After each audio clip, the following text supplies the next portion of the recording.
I have lived in Oklahoma my whole life, and it's always kind of bothered me how Amberlynn represents it to the world. She always acts like it was kind of a step down for her to move here. But I think some of that is because Amberlynn doesn't get to experience what Oklahoma has to offer because she has a very small slice of experience here. Um, this is a place where you get stuck outside in the evenings for 2 and 3 hours because your neighbors want to talk to you. People rush to hold the door open for you.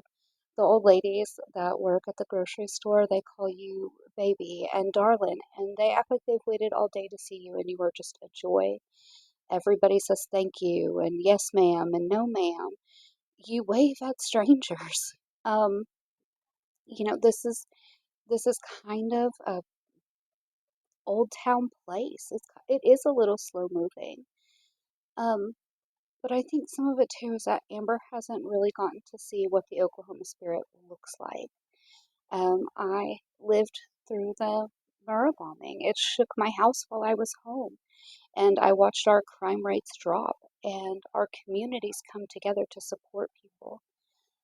I have watched three of some of the largest tornadoes in the nation sweep through my area, and I have stood in the rubble of the houses of people that I loved, and I've watched entire communities come together and people not want for anything despite disaster.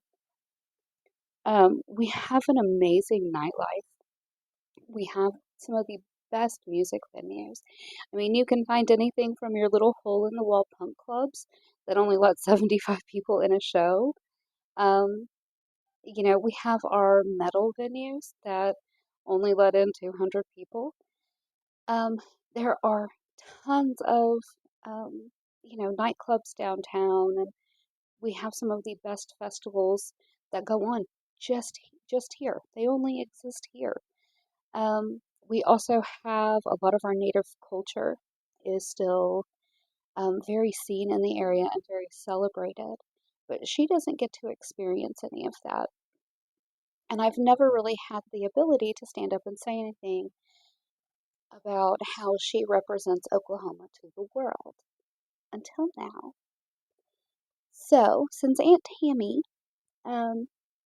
made such a big deal about the fact that nobody wanted Amber to move downtown, I thought I would just give you a little explanation of how I see Oklahoma, but also use this as an opportunity to give you guys a sneak peek um, at what downtown Oklahoma looks like and kind of talk about why it might not be such a great place for someone like Amber to live. Welcome to downtown Oklahoma City.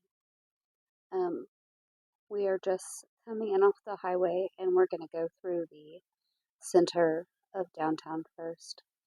At the center of downtown is the bombing memorial, and that's what you're going to see on the left hand side um, right now. It is one of the most peaceful places to go, but it is also amazingly somber to be there. Um, I took this video on a Sunday morning, so the roads are not quite as busy as they would normally be on a weekday or if there was a big event going on downtown. We have huge arenas for concerts, but we also have an NBA team that is here, the Thunder. We've hosted the NBA Finals a few times. Most of downtown, though, if you notice, there's not a lot of parking. To go to any event, you really have to walk a long distance from wherever you park. The roads are kind of close. It's a lot of one ways. It gets kind of confusing if you don't really know the area well. There's also always tons of construction down here. Most of downtown is businesses. There are a few sit down restaurants, um, but but downtown Oklahoma City is actually a food desert. There are no grocery stores. I have had many friends who have lived downtown because it's a status symbol. It shows you've arrived. And as soon as their leases were up, they left so that they would have better access to grocery stores and doctors and just our general everyday life conveniences that we don't think about really. This is the Bricktown area. You have our Bricktown ballpark on the left. And Bricktown is part of the original downtown Oklahoma City. This is where a lot of the nightclubs are, a lot of the restaurants.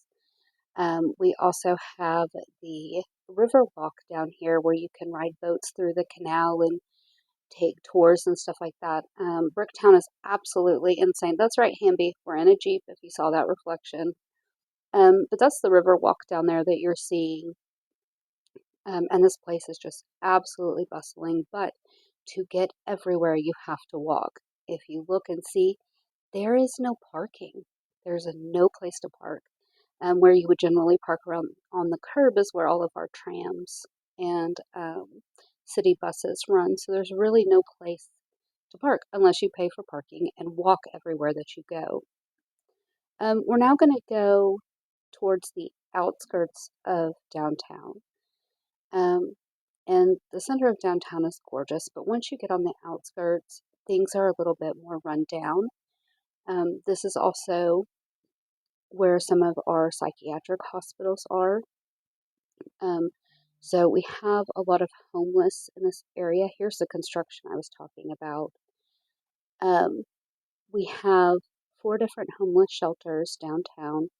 And so walking alone in the evenings down here is not always the safest thing to do. Wave at the boo-boo bus.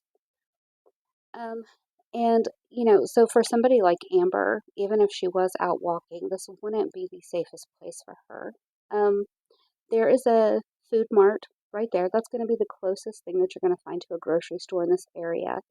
To get to an actual grocery store, you're going to have to travel about 5 to 6 miles outside of downtown for you to even get any kind of groceries. Um, so this really isn't the place where somebody who is not mobile or doesn't drive should be living. Choosing to live downtown is more of a status symbol. I live downtown. Because the thing is that at the end of the day, I don't think Amber is going out and experiencing the nightlife. I don't think she's walking around the corner to Bricktown to eat at some of the restaurants. I don't think she's going to Coyote Ugly and dancing on the bar. Um, this really was just a status symbol for her, so I fully understand why her family did not want her to move down here. I absolutely love downtown OKC. I have had so much fun down there and so many life experiences down there. However, I would not choose to live there. And I am able bodied and I am mobile. I don't drive because I do have seizures, but even given the fact that I am able bodied, I would not move down there. Most people I know would not. So I hope you've enjoyed this glimpse of downtown Oklahoma City, and I will see you guys later.